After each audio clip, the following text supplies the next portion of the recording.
So yung magandang araw mga lods, this is Legendary TV. So for today's video mga lods, mag-unbox lang tayo ng in-order nating digital speedometer ng ating Legendary Smash. So ito na mga lods, hawak na natin yung ating digital speedometer. So ngayon i-unbox natin mga lods. Wala pa po yung bukas, kompleto po yung sealed.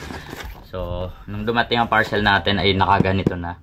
So nakabox lang siya na ganito. So ngayon i-unbox lang natin. So parang kinakabahan ako na-excite mga lods kasi kita mo naman kasi nakaganito lang yung box niyo.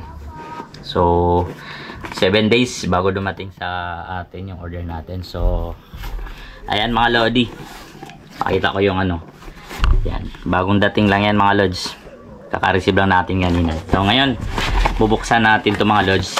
Wala pa yan ha, wala pa po yung bukas, naka-sealed pa po yan lahat. So gagamitan na natin ng gunting.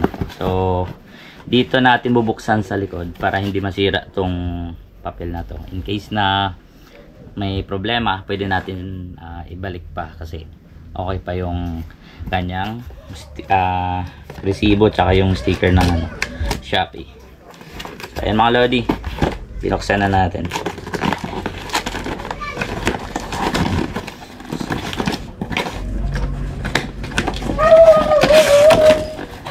Then ganito, pag open natin ng box mga lods, meron pa siya isang box sa loob. Ito. Ayan. So ayan po, bali dalawang box po, nakabalot siya mga lodi. So up, ayan dito.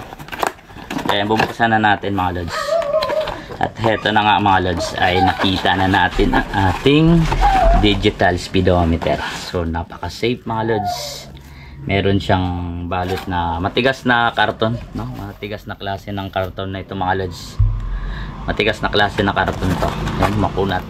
So safe na safe yung ating item. Ngayon mga lods ay bubuksan na natin yung ating digital speedometer. Eto mga lods. Ayun. Eto na siya. O di ba mga lods? Kitang-kita. Nakabalot pa po yan, nakasealed pa po yan yung kanyang salamin. Ayan o, buksan natin.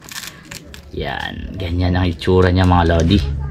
So ito ay pang smash, plug and play 100%. Pati yung harness niya mga lodi oh. So bali ito ay isasalpak na lang po natin mismo doon sa pagtatanggalan natin na galing sa stock. So plug and play lang ito mga lods. Ayan, so hindi na po kayo basta-basta malilito dito kasi isasalpak nyo lang, then ikakabit nyo na lang po itong speedometer cable natin. Ayan o, sa cable natin. So plug and play po yan mga lodi. So I hope gumana to mga lodi, no? So sa pag setup nito, no, pagkabit, so antabayanan nyo lang mga lodi. So ngayon feeling excited na talaga ako mga lodi kasi nakikita ko na yung kagandahan ng digital na speedometer na to. So sa mga gustong umorder mga lodi, available yan sa Shopee, no? Sa Shopee ko in-order. So 7 days lang dumating. Galing China. Hindi ako sure, no, kung galing China pa itong speedometer na to. So 7 days bago dumating dito sa atin. So yun mga lodi, sa mga gustong umorder, so available po ito sa Shopee mga lods, no? Check nyo lang po. Pang smash FI pwede rin po ito yung speedometer na to. So yun lang mga lodi. So 1 out of 10, 11 mga lods score natin dito sa speedometer na to. Napakaganda. So antabayanan, next video natin kakabit na natin tong digital speedometer na natin mga lods. So yun, see you sa next video natin.